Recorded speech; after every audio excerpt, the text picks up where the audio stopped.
الحمد لله نحمده ونستعينه ونستغفره ونؤمن به ونتوكل عليه ونعوذ بالله من شرور أنفسنا ومن سيئات أعمالنا من يهده الله فلا مضل له ومن يضلله فلا هادي له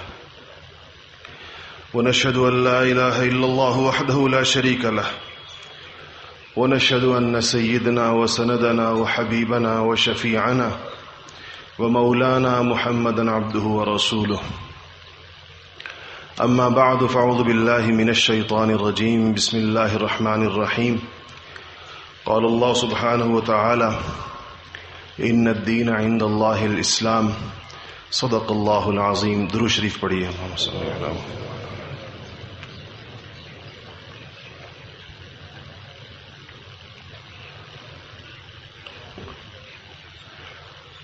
عزیزان گرامی، اس وقت جس نشست کو عنوان دیا گیا وہ یہ کہ اسکولوں اور کالجوں اور یونیورسٹیوں کے طلباء اور اساتذہ سے متعلق کچھ باتیں عرض کی جائیں. اگرچہ مجمع مخلوط ہے، سب بیٹھے میں ہیں، لیکن چونکہ بعض طبقات دینی کام کے حوالے سے، دینی محنت کے حوالے سے خصوصیت کے ساتھ تخاطب کے مستحق ہوتے ہیں کہ ان سے بات کی جائے، اس لیے کچھ گزارشات اس حوالے سے عرض کروں گا. باقی حضرات بھی اس کو سن لیں، چاہے ان کا براہ راست اس سے واسطہ ہو یا نہ ہو، لیکن ان لوگوں سے ضرور واسطہ ہوگا جو ان طبقات سے تعلق رکھتے ہیں. عزیزان گرامی، ہم جس دور سے گزر رہے ہیں یہ استعمار، ما بعد استعمار یا پوسٹ کولونیل ایرا جس کو کہتے ہیں، کہ جب کوئی ملک یا قوم طویل غلامی گزار لے، ایسی غلامی جو اس کے تمام اقدار کو بدل کے رکھ دے، جو اس کے ہاں خیر و شر کے تمام پیمانوں کو تہ و بالا کر دے، اور جو ان کے رسم و رواج اور ان کے تہذیب و تمدن ہر چیز کے پیمانے بدل دے، تو وہ ایک خاص دور ہوتا ہے. اور تہذیب اور سماج پر کام کرنے والے لوگ اس کو نام دیتے ہیں کہ وہ قوموں کی زندگی میں یہ وہ والا دور. تو ہم اسی دور سے گزر رہے ہیں.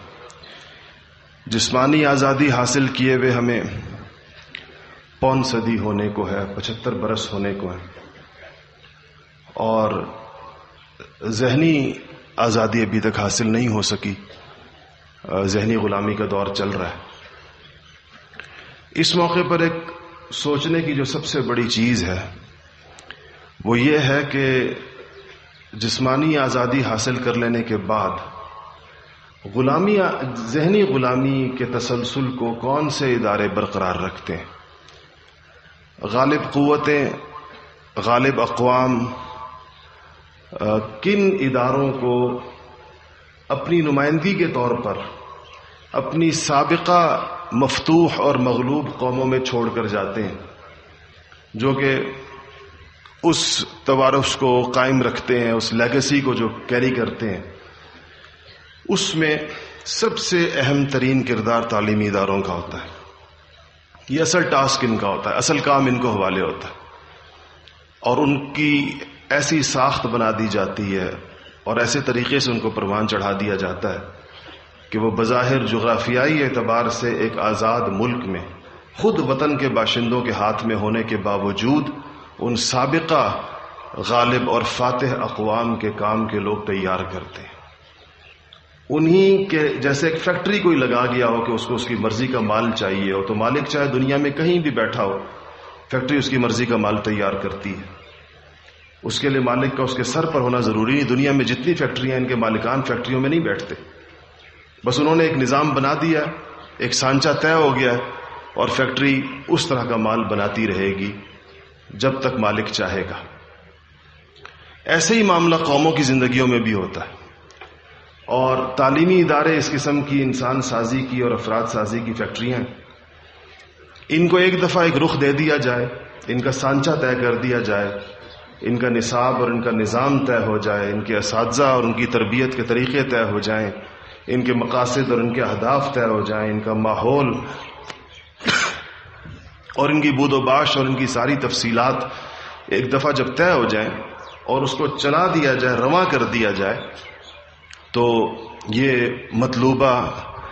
صلاحیت اور اہلیت کے لوگوں کو تیار کرتے رہتے ہیں. اس خطے سے اور دنیا کے تقریباً تمام خطوں سے جہاں جہاں پر استعمار آیا تھا، جس نام سے بھی، مثلا یہاں انگریز آیا تھا، کہیں فرانسیسی آئے تھے، کہیں پر اطالوی آئے تھے، کہیں پر کوئی آیا تھا، کہیں کوئی آیا تھا، اسلامی دنیا کی بات کر رہا ہوں. وہ جہاں پر بھی وہ گئے ہیں اپنے ایسے اثرات چھوڑ کر گئے ہیں کہ اس میں ان کے زمانے کے اہل وطن یا ان کی تعلیم کے نظام سے گزرے ہوئے لوگ اور ان کے جانے کے بعد والے لوگوں میں کوئی فرق نہیں. جس بندے نے 1910 میں میٹرک کیا ہے یا 1920 میں انگریز کے یہاں ہوتے ہوئے کیا ہے، اور جو بندہ 2020 میں کر رہا ہے، وہ ایک ہی سانچہ ہے. اس سے اگلی تعلیم بھی اسی انداز کی ہے. اس کا تھوڑا سا بھی تاریخ کے ساتھ دلچسپی رکھنے والے لوگوں کو اس کی تفصیلات معلوم ہے. اب اس معاشرے میں اسلام کو اپنی حقیقی بنیادوں پر اٹھانے کی کوشش اس وقت تک کامیاب نہیں ہو سکتی، اور اس وقت تک وہ اپنے نتائج نہیں دے سکتی جب تک وہ ان عصری تعلیمی اداروں میں سرایت نہ کر جائے. جب تک وہ ان عصری تعلیمی اداروں میں، چاہے وہ اسکول ہوں، کالج ہوں، یونیورسٹیاں ہوں، جب تک اس کے اثرات اس میں اس حد تک رچ بس نہ جائیں کہ جن لوگوں نے نظام بنایا تھا یا بنایا ہے اور جو اس کو چلا رہے ہیں، وہ ان کے مطلوبہ نتائج سے برعکس نتائج نکلنا شروع ہو جائیں. اور یہ بہت ایک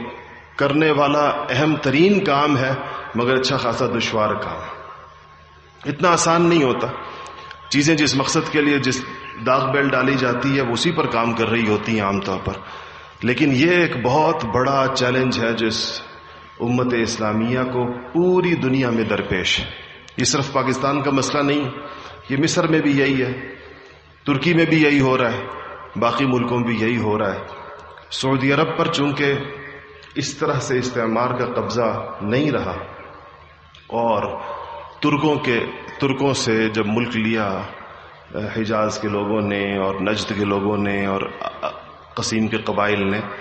تو براہ راست سمجھیں کہ ترکی کے ہاتھ سے موجودہ سعودی قبائل کے ہاتھ میں حکومت گئی ہے. تو اس لیے وہاں پر یہ اثرات نسبتاً کم تھے. اس لیے آپ دیکھیں، آپ میں سے جو باخبر لوگ ہیں وہ جانتے ہیں کہ بین الاقوامی دنیا کو سب سے بڑا مسئلہ اسلامی دنیا میں سعودی تعلیمی نصاب کے ساتھ رہا، اور انہوں نے کہا کہ جی اس کے اثرات درست نہیں ہیں.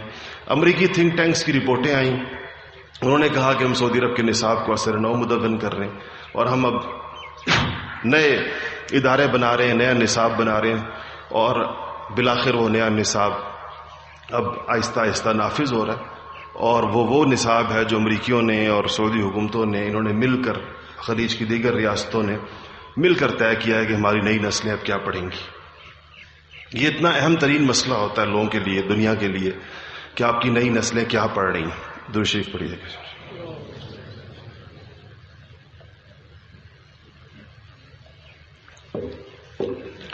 انہی چیزوں کو دیکھتے ہوئے ہمارے بزرگوں نے یہ جو متبادل دینی نصاب بنایا تھا، ہمیں تو انگریزوں نے یہ نہیں کہا تھا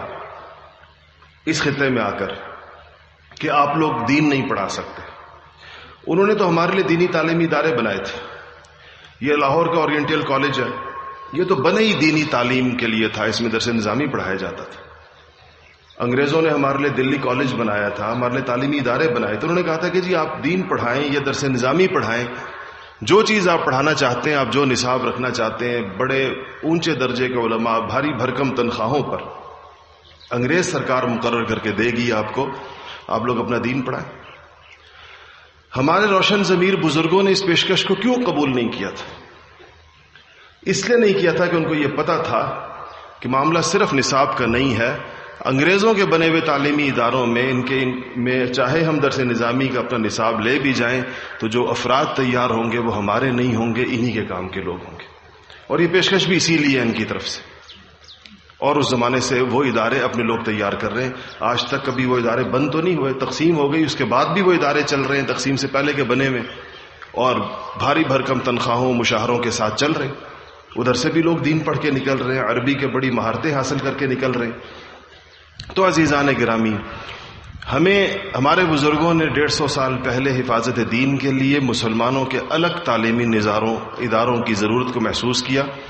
پھر اس میں ہماری جتنی بساط تھی اور قوم کا جس حد تک تعاون تھا، اس حد تک ان اداروں نے، اور جہاں تک جو چیزیں محفوظ رکھ سکتے تھے، عصری تعلیم بھی ان اداروں کے پیش نظر تھی. یہ نہیں تھا کہ اس وقت طے ہوا تھا کہ ہم صرف دینی تعلیمی اداروں کو ترجیح تھی، لیکن علماء اس زمانے بھی سمجھتے تھے کہ اپنی اس قوم کو عصری تعلیم بھی اپنے طریقے سے دینی چاہیے. لیکن ظاہر بات ہے کہ عصری تعلیم دینے کے لیے جو وسائل چاہیے ہوتے ہیں، اس کے لیے جو اسباب چاہیے ہوتے ہیں، وہ علماء کے پاس نہیں تھے، وہ قوم کے پاس تھے. اور قوم کی ترجیح یہ تھی کہ ہم نے عصری تعلیم انگریزوں سے حاصل کرنی ہے، اور علماء کی زیر نگرانی یا ان کے بنائے ہوئے کی ترتیب پر اس کی ان کے نزدیک اہمیت نہیں تھی. اور آج بھی آپ دیکھ لیں کہ ملک کے اندر جو انگریزوں کے خالص تعلیمی ادارے، مثلا ایچسن کالج جو بنا ہی ایک خاص ترتیب کے ساتھ تھا، یا پشاور کا ایڈورڈز کالج ہے، یا آپ کا گھوڑا گلی کا کالج ہے، یہ سارے ادارے جو ہیں آج بھی ہماری پوری قوم کی ترجیح میں سب سے اونچا درجہ رکھتے ہیں. لوگوں سے پوچھیں لوگ اپنے بچے کہاں پڑھانا چاہتے ہیں، وہ تو ہر بندہ یہی چاہتا ہے. تو یہ انگریزوں کے جانے کے 75 سال بعد بھی وہ ہماری ترجیح میں سب سے اوپر ہے. تو آپ سوچیں کہ جب وہ نئے نئے گئے ہوں گے اور جب وہ خود یہاں موجود ہوں گے تو قوم کی ترجیح کیا رہی ہوگی. چاہے جتنا بھی علماء یہ واویلا اور یہ دہائی دیتے رہے کہ اس کے نتیجے میں تمہاری نسلیں پرائی ہو جائیں گی، تمہارے بچے جو ہیں وہ دوسروں کے اعلی کار بن جائیں گے، اسلام کے ساتھ نبی کریم محمد مصطفیٰ صلی اللہ علیہ وسلم کے ساتھ ان کی والہانہ اور عاشقانہ وابستگی کم ہوتے ہوتے ان کو کسی زمانے میں الحاد تک پہنچا دے گی. اور اب آپ الحاد کی فصل کو پکتے ہوئے دیکھ رہے ہیں. یونیورسٹیوں میں، کالجوں میں ملحدین کی جتنی بڑی بڑی جماعتیں تیار ہو گئیں، اساتذہ تیار ہو گئے، اور اب کھلا الحاد کی باتیں درسگاہوں میں ہونے لگیں. نبی کریم صلی اللہ علیہ وسلم اور قرآن اور اللہ تعالیٰ کے بارے میں استہزائیہ جملے اور تحقیر اور توہین پر مبنی باتیں آج تعلیمی اداروں میں عام ہو گئیں، اور ہر گزرتے دن کے ساتھ اس کے اوپر رد عمل کم سے کم تر ہوتا چلا جا رہا ہے. یہ وہ منظر نامہ ہے جو ہمارے سامنے اپنے ایک تاریخی تسلسل کے ساتھ. اس میں جو لوگ دین کا درد رکھتے ہیں، وہ لوگ جو دین کا کام کرنا چاہتے ہیں، جو اس معاشرے کی رگوں میں اسلام کی روح کو دوڑانا چاہتے ہیں، اسلام کا خون دوڑانا چاہتے ہیں، ان کے لیے سب سے بڑا چیلنج یہ ہے کہ یہ ہمارے عصری تعلیمی اداروں میں دین کے اثرات کیسے جائیں گے، کیسے ایسے محنت کی جائے. یہ باہر سے کرنی پڑے گی، اس لیے کہ اندر سے جو باتیں ہوتی بھی ہیں ہمیں اس کا پتہ چلتا رہتا ہے بہت ساری چیزوں میں، اور کہ کیا اگر کوئی بات اٹھے بھی صحیح، تب بھی پہلے سے نظام ایسا بنا ہوا ہے کہ اس کو ٹھیک کرنا یا اس سے کوئی مثبت نتائج حاصل کرنا بہت مشکل ترین کام ہے. پچھلے دنوں میں آواز اٹھی، ہم سب نے اس کا خیر مقدم کیا بظاہر، کہ عصری تعلیمی اداروں میں سیرت پڑھائی جائے گی، مستقل پڑھائی جائے گی، اور بہت اونچی سطح سے اس کے اوپر بار بار بات ہوتی رہی. ہم نے اس وقت اپنے رفقا سے کہا کہ سب سے بڑا مسئلہ یہ ہے کہ یہ سیرت کے نام پر کیا پڑھائیں گے، عنوان تو سیرت کا، تو یہ پڑھائیں گے کیا، اس کا کنٹینٹ کیا ہوگا، مواد کیا ہوگا، اس میں مادہ تدریس کیا ہوگا، کیونکہ سیرت کے نام پر تو بہت کچھ کہا جا سکتا ہے. تو اللہ کا کرنا ایسا ہوا کہ کسی نے ہم سے رابطہ کیا کہ چونکہ آپ لوگوں کے یہاں سیرت بہت پڑھائی جاتی ہے تو اس میں آپ لوگوں کی رہنمائی بھی چاہیے، مشاورت بھی چاہیے. تو ہم نے کہا کہ آپ ہمیں اپنے اہداف دیں، آپ سیرت کے ذریعے کیا چاہتے ہیں. جو دنیا کے تمام تعلیمی نصابوں میں سب سے پہلے ہدف، یا جس کو آپ لوگ ویژن کہتے ہیں، کہ طے کیا جاتا ہے کہ کیا ہدف چاہیے، تو اس کا تو کوئی واضح جواب ہمیں نہیں ملا. لیکن پھر ہمیں پتہ چلا کہ وہ ایک خاتون ہیں کیمبرج سے پڑھ کے آئی ہیں کہ ان کے حوالے کیا گیا کہ اب آپ سیرت کا نصاب تیار کریں. پھر وہ نصاب جب تیار ہو گیا تو وہ بھی ہمیں مل گیا. تو اس کو جب ہم نے دیکھا تو اس میں سیرت تو نہیں تھی اور باقی سب کچھ تھا. اس عنوان یہی تھا اس کا. تو اس سے آپ اندازہ لگائیں کہ چاہے کسی کی نیت درست بھی ہو، اگر ہم لوگوں کی نیتوں پر حکم نہ بھی لگائیں، ساخت ایسی بن گئی ہے، نظام ایسا بن گیا ہے کہ کوئی خیر کی بات بھی اگر کسی کے دل میں آئے تو نتیجہ شر برآمد ہوتا ہے. کوئی درست بات بھی کرنا چاہے تو درست نتائج نہیں برآمد ہوتے، اس کے جو درکار نتائج ہیں وہ نہیں برآمد ہوتے. اس صورتحال میں دو کام ہیں جو الگ الگ کرنے پڑیں گے. ایک تو یہ کہ ان اداروں کی ساخت کو درست کرنے کی محنت ہے، اپنے عصری تعلیمی ادارے قائم کرنا ہے اور اس میں اچھے طریقے کے ساتھ نصاب اور اساتذہ، یہ کام ہے جو بہرحال ہونا چاہیے اور اس پر جتنا بھی لوگ اس کی محنت کریں کم ہے. دوسرا یہ کہ باہر سے آپ کو ایک ایسی محنت کرنی پڑے گی جس میں آپ یہ سمجھ لیں کہ اداروں کا نصاب اور ان کا نظام تربیت اور ان کا ماحول آپ کے ساتھ تعاون نہیں کر رہا، لیکن پھر بھی آپ نے اپنے نونہالوں کو، اپنے نوجوانوں کو، نئی نسلوں کو دین کا مزاج کس طریقے کے ساتھ دینا ہے. کیا کام ایسا کیا جائے کہ جس کے ذریعے سے ان کے دلوں میں، ان کے ماحول میں دین کی عظمت پیدا ہو، دین پر عمل کرنے والے لوگ یا دین کو لوگوں کی زندگیوں میں لانے والے لوگ پورے اعتماد کے ساتھ ان اداروں میں کام کریں، ان کے اوپر محنت کریں، ماحول کو بدلنے کی کوشش کریں. تو میرے عزیزوں اور دوستوں، اس کے لیے مؤثر ترین چیزوں میں سے ایک چیز جس کو ہمارے ساتھی جگہ جگہ تجربہ کر رہے ہیں، وہ یہ اس طرز پر جہاں اس مرکز سے جو تعلیمی، جو اصلاحی اور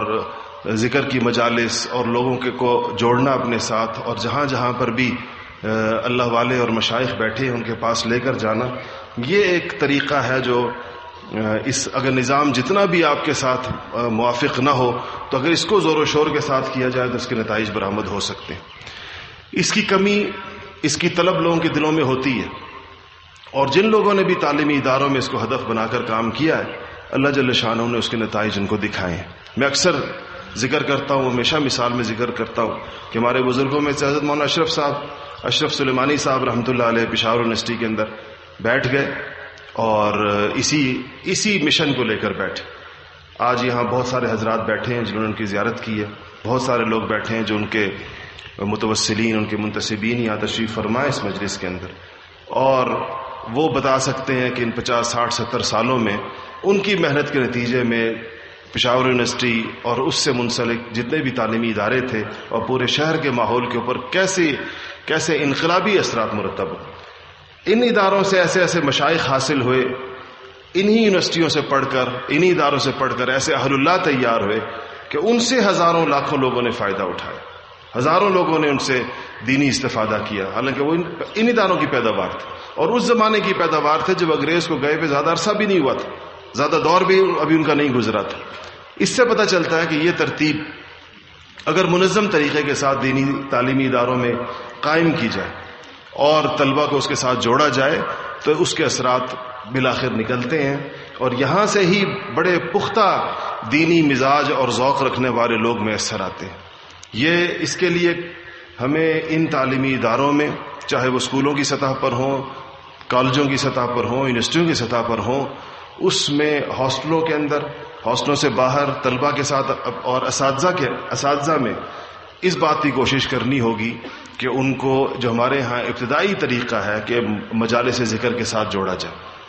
جتنے لوگ، ہم مجلس ذکر کا مطلب بعض اوقات یہ سمجھتے ہیں کہ بہت بڑا مجمع اکٹھا کیا جائے اور پھر اس کو ذکر کرایا جائے. 3 4 5 لوگ، ایک کمرے میں رہنے والے لوگ، چند ایک اساتذہ کا مل جانا، چند طلبہ کا مل جانا اور وہاں پر اس کا آغاز کر دینا اس ادارے میں، اس سے انشاءاللہ اس بات کی پوری امید ہے کہ وہاں سے لوگوں کو اپنے سامنے ایک منظر اور لوگوں کو اپنے سامنے ایک ذریعہ کم از کم نظر آ جائے گا کہ جس سے وہ اگر جڑ جائیں تو پھر اپنی استعداد کے مطابق جتنی ان کو اللہ تعالیٰ نے صلاحیتیں دی ہیں وہ دین کے رستوں کے اوپر اسی ترقی کے رستے پر چلتے ہوئے نہ صرف یہ کہ اس ماحول سے خود بچیں گے، اس کے مضر اثرات سے بچیں گے، بلکہ اللہ جل شانہ اس کو دین کا ایک ایسا خادم بنا دے گا کہ اس بندے کے ذریعے آگے پھر خدا جانے کتنی بڑی تعداد کے اندر لوگ لگیں گے. ایک چیز جو اس میں بڑی مثبت ہے اور جس سے بڑی امیدیں پیدا ہوتی ہیں اور تجربات سے جو بات ثابت ہوئی ہے کہ آپ اگر یونیورسٹیوں اور کالجوں کے طلبہ کو ایک دفعہ دین کی طرف لگا دیں تو جو خود اعتمادی ان میں ہوتی ہے، اور ایک نوجوان ہوگا 2000 افراد کے تعلیمی ادارے میں، مگر وہ پورے قد کے ساتھ اور پوری قوت کے ساتھ اپنے دین کو لے کر کھڑا ہوا ہوگا، اور نہ اس کو اپنے سراپے کے اوپر کوئی حجاب ہوگا، اس کے دل میں پگڑی پہن کر، لمبا کرتا پہن کر، اونچے پائنچوں کے ساتھ وہ تنہا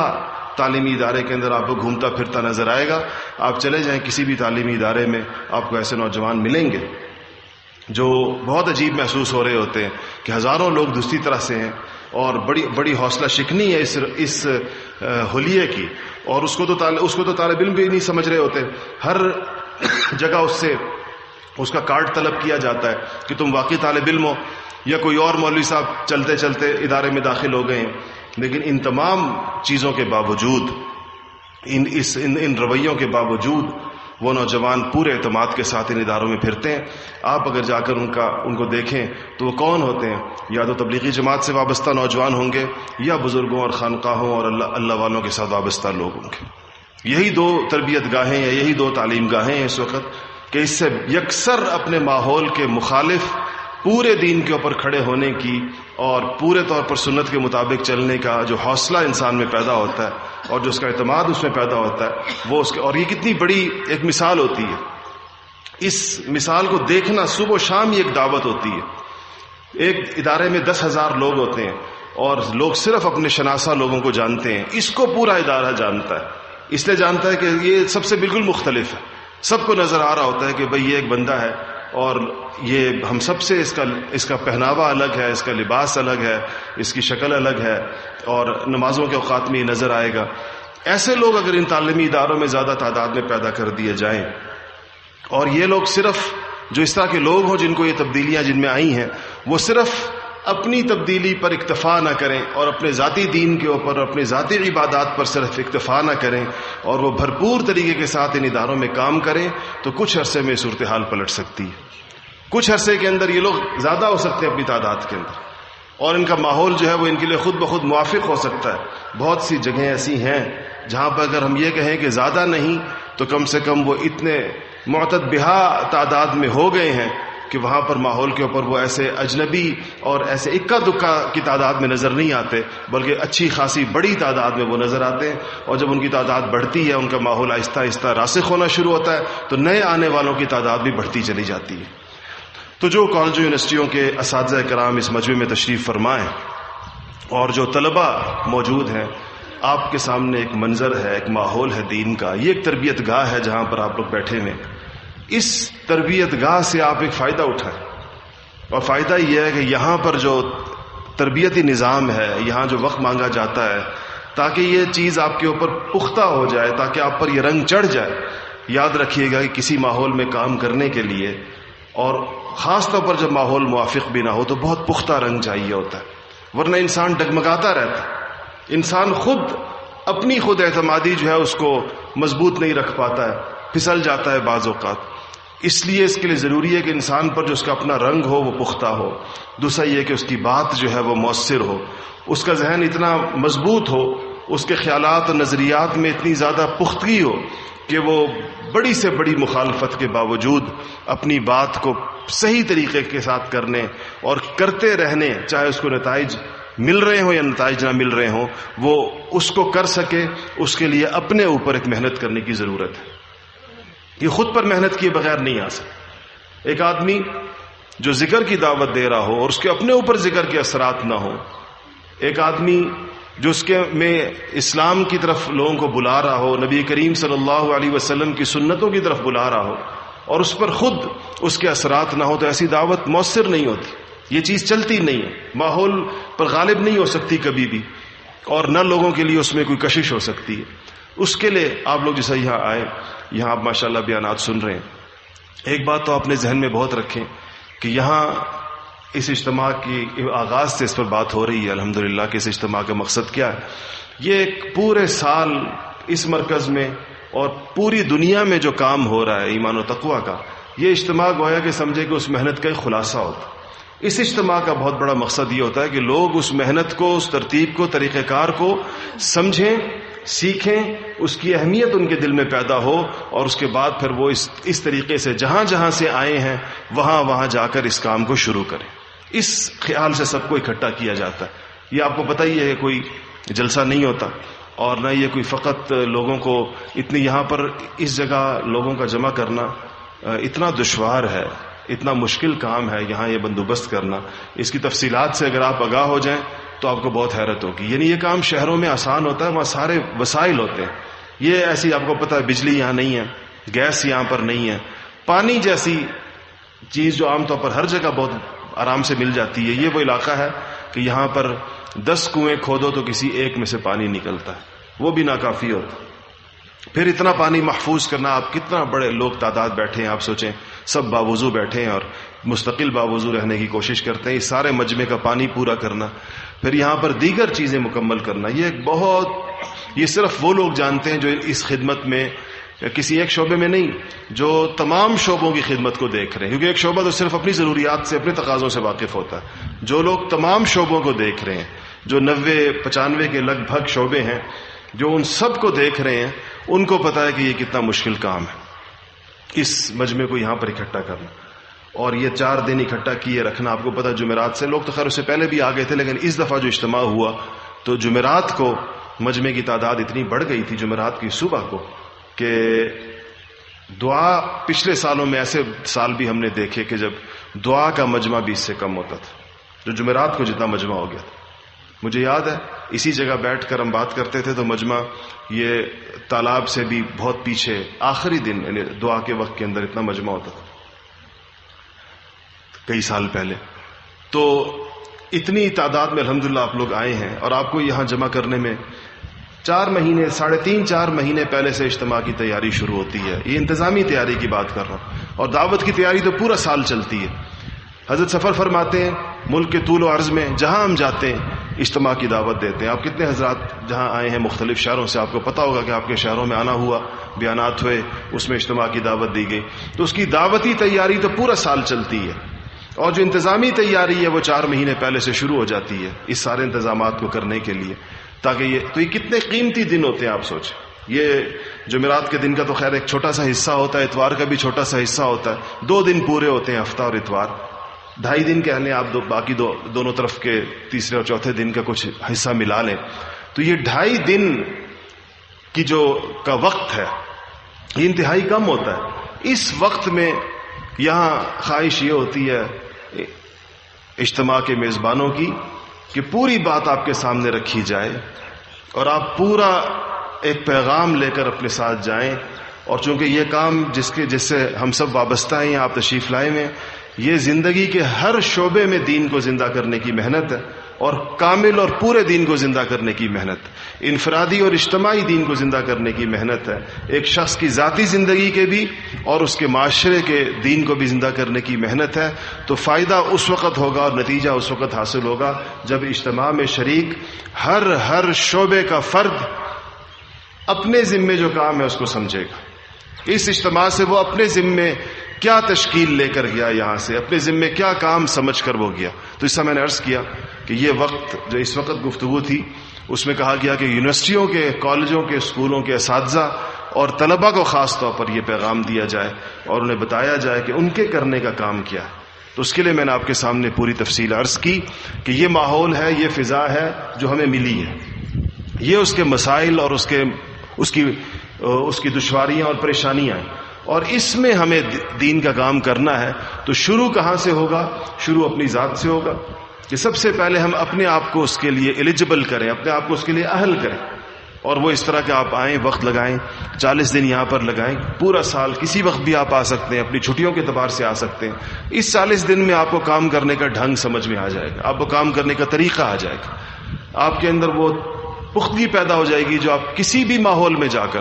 مخالف سے مخالف ماحول میں، الحمدللہ ہمارے ساتھی دنیا کے، آپ تو پاکستان میں رہتے ہیں، 100% نہیں تو بہت سے علاقوں میں تو 100% طلبہ مسلمان ہوتے ہیں آپ کی یونیورسٹیوں میں، کالجوں میں، اور نہیں تو 99% لوگ مسلمان۔ آپ غیر مسلم طلبہ کو گن لیں، کیا تناسب بنتا ہے ان کا۔ یہاں سے تربیت پا کر جانے والوں میں وہ ساتھی بھی ہیں جو ایسے اداروں میں گئے ہیں جہاں مسلمانوں کی تعداد 1%، بعض اوقات 1% سے بھی کم ہے، وہاں انہوں نے ذکر کی مجالس، وہاں پر ہی پورا کا پورا ماحول قائم کر دیا، اور اس کے اثرات وہ دیکھ رہے ہیں، اس کے نتائج وہ دیکھ رہے ہیں۔ جس پابندی کے ساتھ انہوں نے اس کو اور استقلال کے ساتھ اور محنت کے ساتھ کیا، دنیا کے مختلف ملکوں میں، مغربی ملکوں میں بھی، مشرقی ملکوں میں بھی، اور عالم کفر میں، تو اس کے نتائج اللہ تعالیٰ نے وہاں دکھائے ان کو۔ حالانکہ مسلمانوں کی تعداد ہی بہت تھوڑی، 10,000 طلبہ میں سے 200 مسلمان ہیں، 20,000 طلبہ میں سے 200 مسلمان ہیں، اور وہ جو 200 مسلمان ہیں وہ بھی کسی ایک زبان کے نہیں ہیں، وہ دنیا کے مختلف ملکوں کے، عربی بولنے والے بھی ہیں، اردو بولنے والے بھی ہیں، ہندوستان کی مقامی زبانیں بولنے والے بھی ہیں، بنگالی بولنے والے بھی ہیں، مختلف زبانوں سے تعلق رکھنے والے ہیں۔ وہاں پر ان سے بات کرنے میں بھی دشواری ہے کہ وہ کون سی زبان بولی جائے جو سب کو سمجھ میں، تو اور سب کے ساتھ جس سے بات ہو سکے۔ وہاں پر اس کے اثرات اللہ پاک نے اتنے دکھائے، صبح و شام سارا دن کارگزاریاں آتی رہتی ہیں، پرانے ساتھی سارے باخبر ہیں اس بات سے۔ تو یہاں تو ہمیں بہت زیادہ آسانیاں، سب سے بڑی آسانی لوگوں کا مسلمان ہونا ہے، یہ اتنی بڑی آسانی ہے جس کی کوئی حد نہیں، کہ جتنے لوگوں سے آپ بات کر رہے ہیں آپ سب کے سب مسلمان ہیں۔ کسی بندے کو دیکھ کر آپ کو یہ تردد نہیں ہے کہ اس کو سلام کروں یا نہ کروں، پتہ نہیں یہ مسلمان ہے یا نہیں، آپ اپنے لوگوں کو سب کو کھلے دل کے ساتھ سلام کرتے ہیں اور آپ کو پتہ ہے کہ مسلمان ہے۔ اس ماحول میں دین کا کام کرنا بالکل بھی دشوار نہیں ہے، چاہے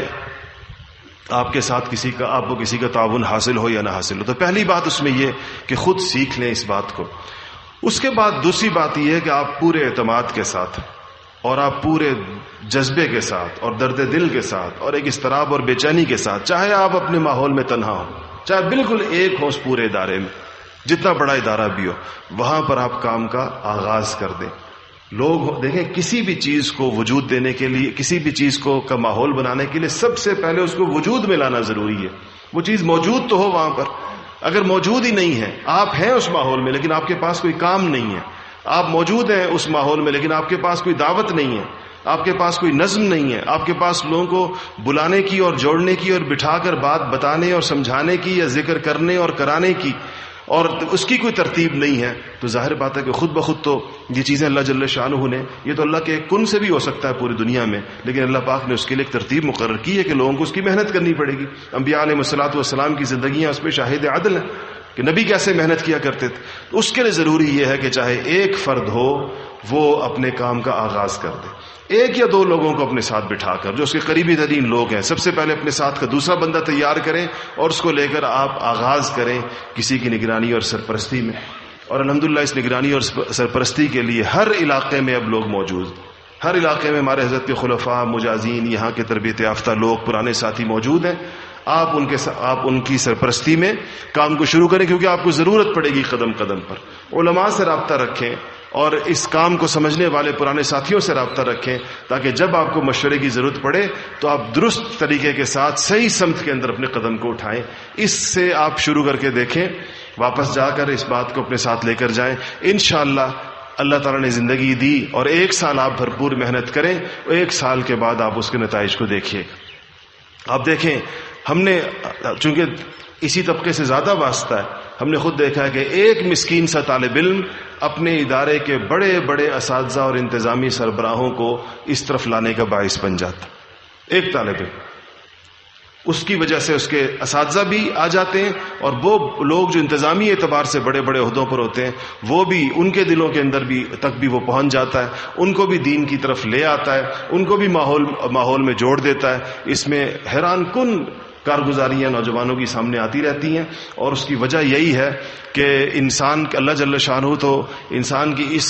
دنیاوی حیثیت کو یا اس کے مال کو یا اس کے شکلوں کو تو اللہ نہیں دیکھتے، اللہ دلوں کو دیکھتے ہیں۔ تو دلوں میں جب